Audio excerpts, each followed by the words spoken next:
Strength in Numbers, Closing Achievement Gaps Through Collaboration is a co-production of Regional Educational Laboratory Midwest and Detroit Public Television, with funding provided by REL Midwest through funds provided by the U.S. Department of Education's Institute of Education Sciences.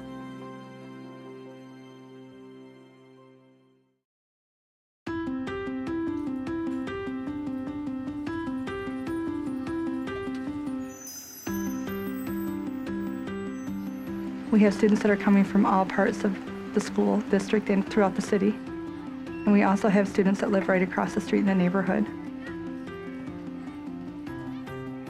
Demographically speaking, we have a large range of students. The minority is the majority, which makes us very unique. And we have a large African American population of about 45%.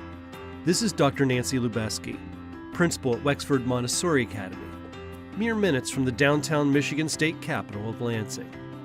We have a large Hispanic population, right around 20%, and then we have a lot of students that are mixed races. We also have a significant number of English language learners, students that have come from Iraq, Jordan, Vietnam, and many other countries. Good morning, Wexford Montessori. Coming up on her 6th year at Wexford, Dr. Lebowski relishes the challenges that being principal brings. It's the greatest adventure you might ever think of having. Every day is just a little bit different, and it's a wonderful opportunity to work with many types of students, adults, and really realizing how different people learn and exactly how I can assist and develop each and every learner. And Randy, what are you working on? 2 years ago, Nancy received sobering news that would put her to the test. In 2014, Wexford was labeled a focus school, also known as a high achievement gap school by the state of Michigan. I was surprised with the label. I called our district office that conducts our data and looks at our data and informs us of things. And I said, "Are you sure? Has the state made an error? Are you sure that we are one of these schools?" Yes, we looked at your data many, many times. Wexford was one of the 10% of schools in the state with the largest achievement gap between its top and bottom 30%. It became clear to Nancy that not all of her students were getting the help they truly needed. It was a compliment on one hand that we were high enough achieving, that we had high enough test scores, that we had this gap. But on the other hand, it wasn't such a good thing because it really demonstrated to us that our students in the bottom 30%, our students that were struggling, were not making as much progress as they could be or should be. They've been told, you have these struggling learners, you have a high achievement gap in your school, and you should be the ones to fix it, but they didn't really have concrete practices to implement to do that. I said, okay, now what do I need to do? According to distinguished professor Laura Cohen-Vogel, achievement gaps like Wexford's aren't uncommon. Achievement gaps occur between schools, but they also occur within schools. A quote-unquote high-performing school could have a very large achievement gap. Wexford was the only school labeled as a high achievement gap school in its district. But it is one of many achievement gap schools in the state.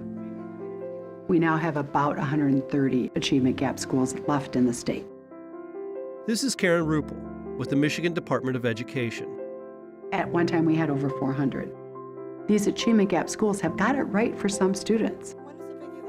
So they're not low performing, but somehow their system wasn't reaching those students who were performing very poorly. We provide direct supports to our low-achieving schools and our districts with low-achieving schools. Given that the achievement gap designation was relatively new, we got the same pot of money to serve underperforming schools, and the identification of achievement gap schools added 400 schools to our already 200 to 300 bottom 5% schools.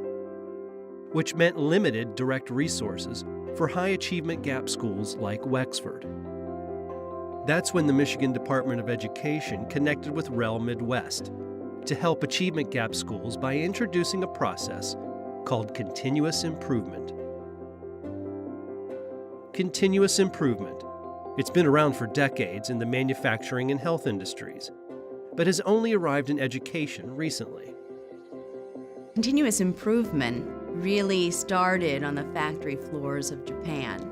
In the 1950s, following World War II, a statistician by the name of W. Edwards Deming brought his ideas for continuous improvement in his work to help revitalize the Japanese economy. One feature of continuous improvement research is that it relies on authentic, collaborative relationships between educational researchers and practicing educators. One way that collaborative approach can appear is in the form of a NIC, a Networked Improvement Community. A NIC is one way in which a continuous improvement process can be operationalized. But the idea is really that you are trying to continually improve a problem of practice and that you're working on that together. This is Sean Williams. One of his goals at the Ingham Intermediate School District is to help schools placed on the state's high achievement gap list get off of it. When he heard that REL Midwest was looking for schools to participate in the NIC, he reached out to Nancy. I think that's a great idea. When they asked me what schools might be an option in Ingham, Wexford was at the top of my list. He had emailed and said, "Hi, Nancy, there's this wonderful opportunity. Are you interested in learning, joining a support network, and cooperating with other schools that have high achievement gaps and have similar situations to yours?"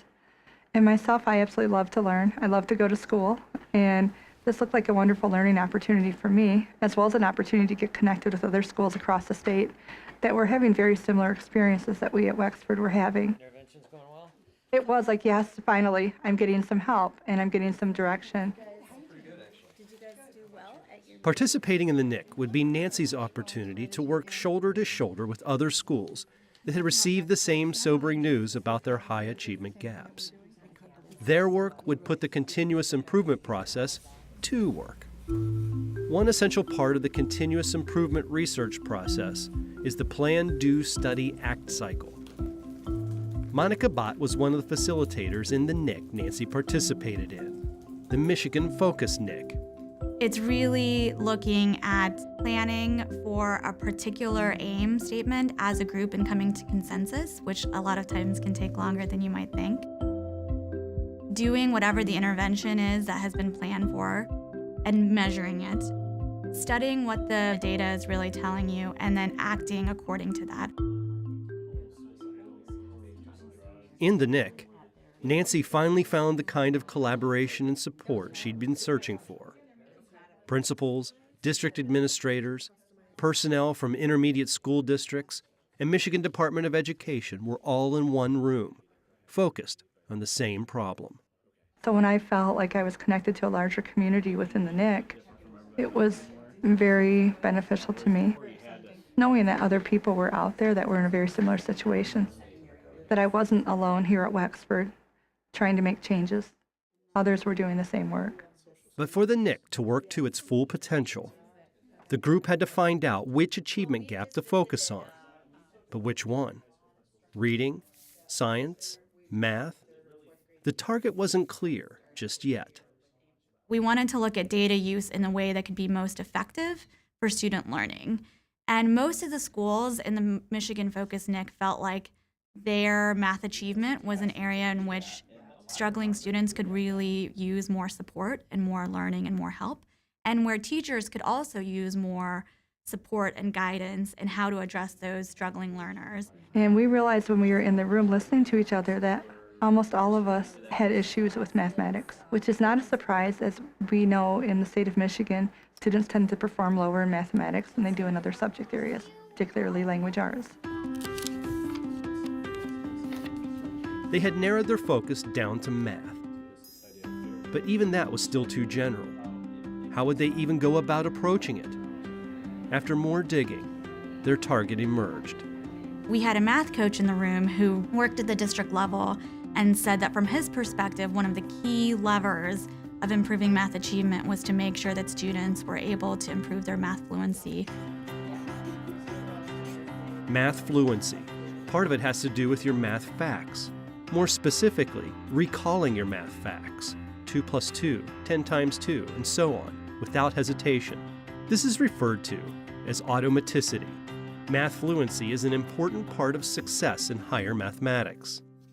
And we realized collectively as well that unless our students are more fluent with their facts, with their computation, and with other mathematical abilities, they were going to be having a very difficult time moving towards the application phases of story problems, real-life scenarios, whatever it might be. If they couldn't get past those fast recalls and the fluency issues, they were going to be struggling even more with the rest of the mathematics instruction. Eventually, the NIC whittled their questions into an intervention. 15 more minutes of daily math fluency practice in their schools. Now, Nancy would have to implement this at Wexford. But how would she get her staff on board? Fortunately, she had heard of a math program just before she entered the NIC, one that would dovetail nicely with the intervention the NIC had come up with, rocket math.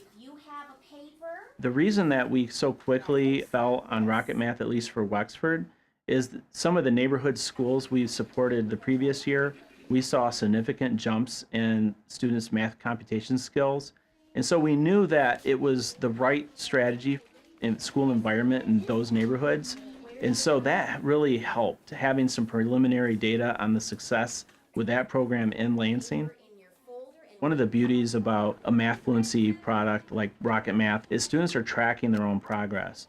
Students are engaged in paired activities where they're supporting each other, and essentially that's what the program did. But things wouldn't exactly be smooth sailing. Ideally, a new curriculum would roll out from the beginning of a school year. But Nancy would have to get her teachers on board with this new program, smack dab in the middle of the school year, disrupting their already established classroom routines. So you're doing heavy feedback for the youngest. For 4th through 6th grade teacher Kristen Small, the new intervention wasn't exactly a welcome addition to an already packed school day.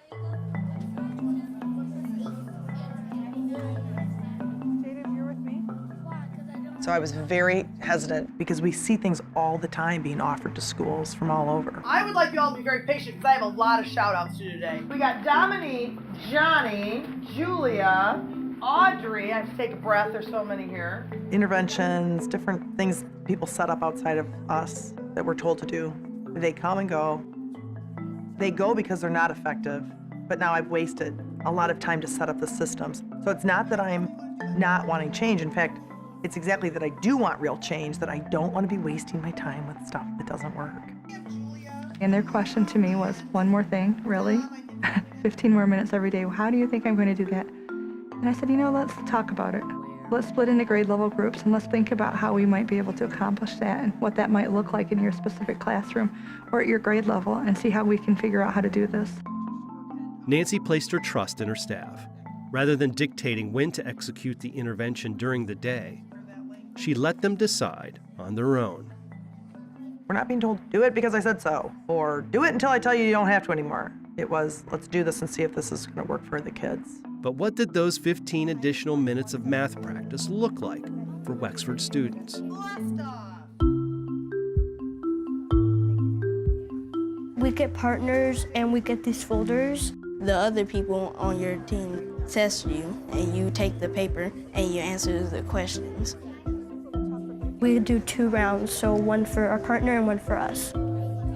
My partner, she is so fast. She's like, I'm like, whoa, where are you? And we have to try to figure out those math facts. And if our partner says 1 + 3 is 5, then you have to say 1 + 3 is 4, 1 + 3 is 4, 1 + 3 is 4. We also do a 1-minute time test that is really hard. Try to do it as fast as you can without having to count. We have our goals, and if you make it to your goal or past your goal, you get to go up to the next level. Soon the program was up and running, but there was another crucial part of the process to come: actually collecting the data. Otherwise, how would she know the extra 15 minutes of practice were effective?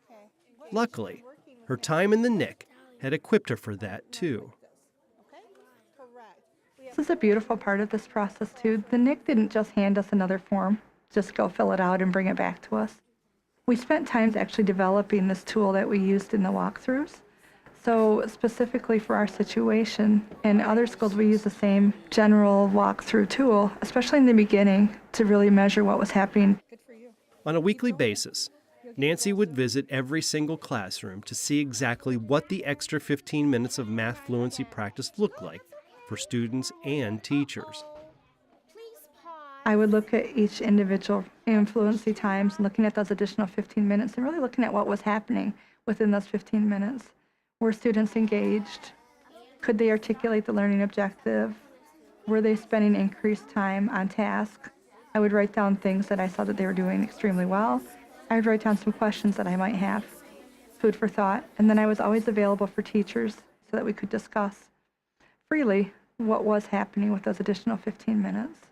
And they were able to talk to each other as well. In addition to giving her teachers feedback, Set up for success with that type of arrangement.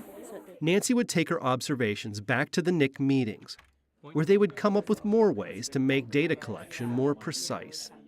We learned that oftentimes teachers' definitions of what math fluency was or what students did in those 15 minutes was variable.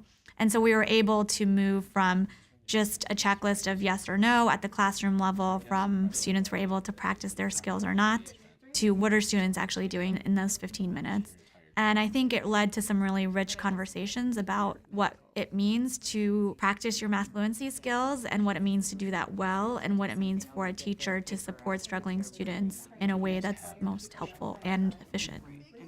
Nancy's staff saw these constantly developing walkthroughs as opportunities to learn how to carry out the intervention better. Everybody's ready? Yes. You may begin. Do your best. Was helpful. Yeah, if I needed to tweak something, I would tweak it.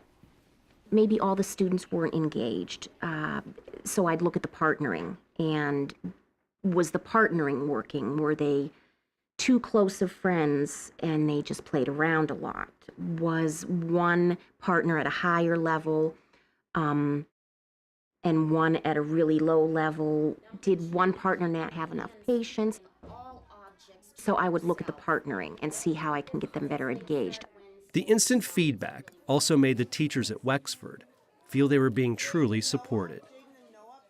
It is a joy to get feedback on our work. 10-year-olds give you feedback, but it's not quite the same. So Nancy coming through and letting us know in advance, here's the learning, so to speak, here's our goals, and then leaving behind a little piece of evidence. Now here's where I think you're at. And often she would include a note. That meant a lot. And as the intervention continued, Nancy eventually gained a 30,000-foot view of what was going on at her school as well as others.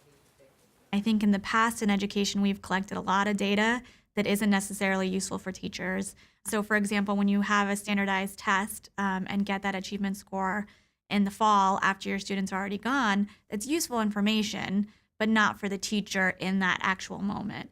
And so the Michigan Focus NIC, they were collecting data that the teachers could use in real time and reviewing it on a weekly basis at staff meetings. And then the principals were reviewing it together at the monthly NIC meetings. And I think that that kind of immediate feedback on what's happening allows there to be change in practice in a way that is a little easier. But at the end of the intervention period, would Nancy's students show improvement? Did the 15 more minutes actually help close their math achievement gap? Or would it just get wider?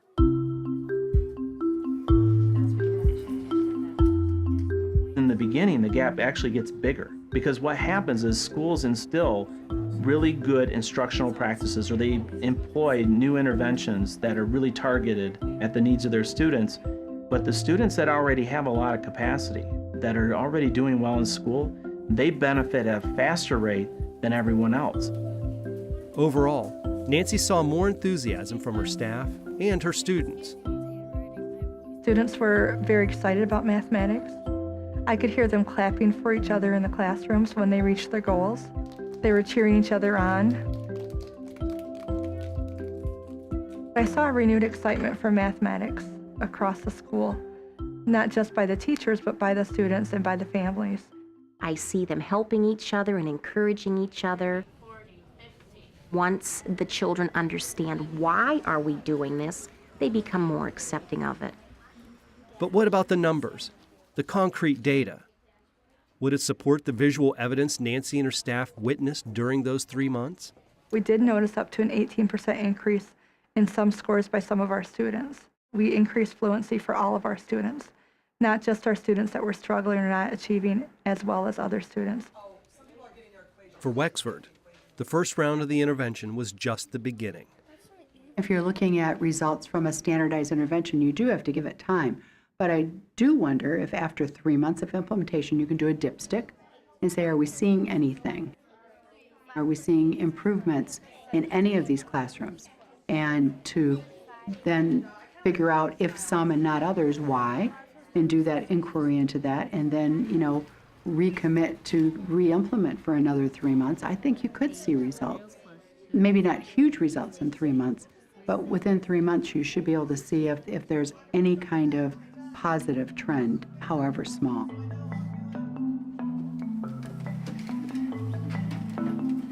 The NIC meetings may be over, but throughout Wexford's new school year, the plans are to continue with the additional 15 minutes of daily math practice, and also to build upon their experiences from last year.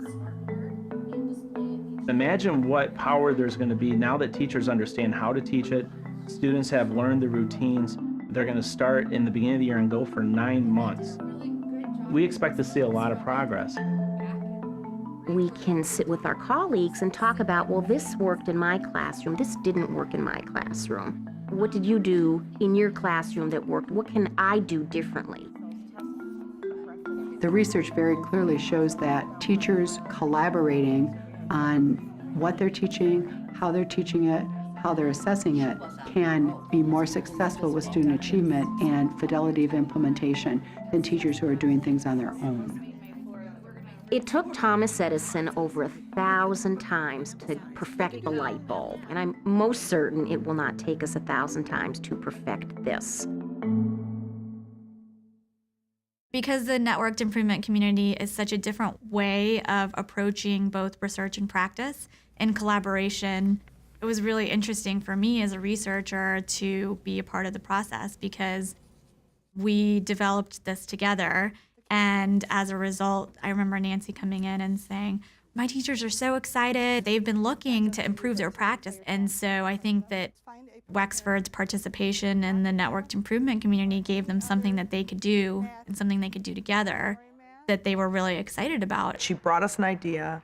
She supported us as we got it started. We knew that it was an idea that a much larger cohort of educators was talking about, and she let us put that into practice. And the results are good. For those who have participated in a NIC in other parts of the country, getting the word out about this collaborative approach is the goal.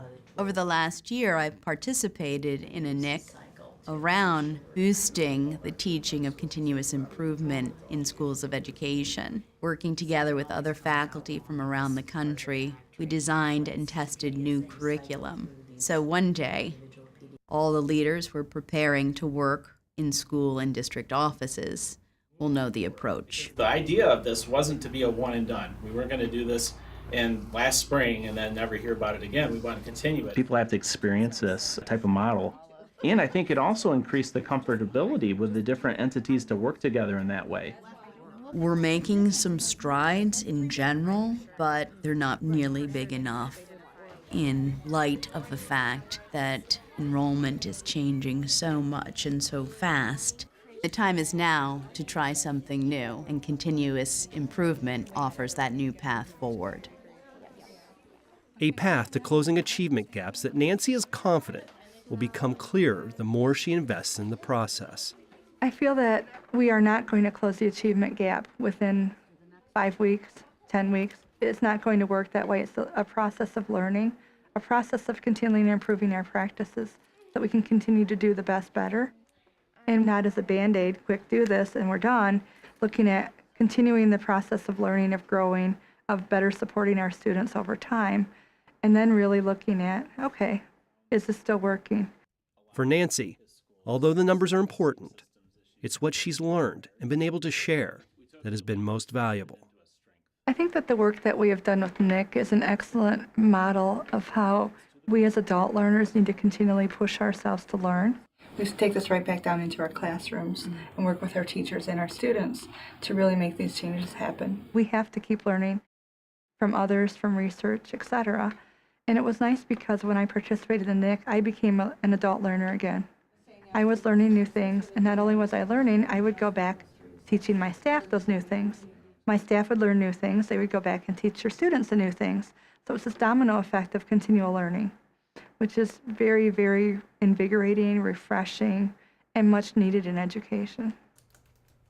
Thinking back to Wexford's initial designation as a high achievement gap school, Nancy is proud of her school's progress and now has another tool to help her students. But she knows her work is far from over.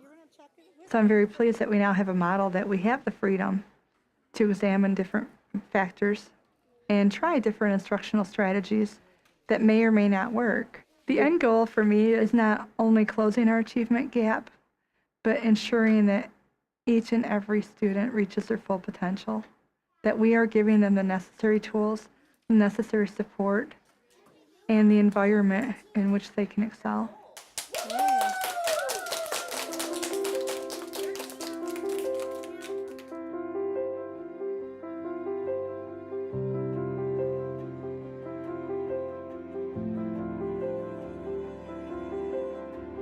Strength in Numbers, Closing Achievement Gaps Through Collaboration is a co-production of Regional Educational Laboratory Midwest and Detroit Public Television, with funding provided by REL Midwest through funds provided by the U.S. Department of Education's Institute of Education Sciences.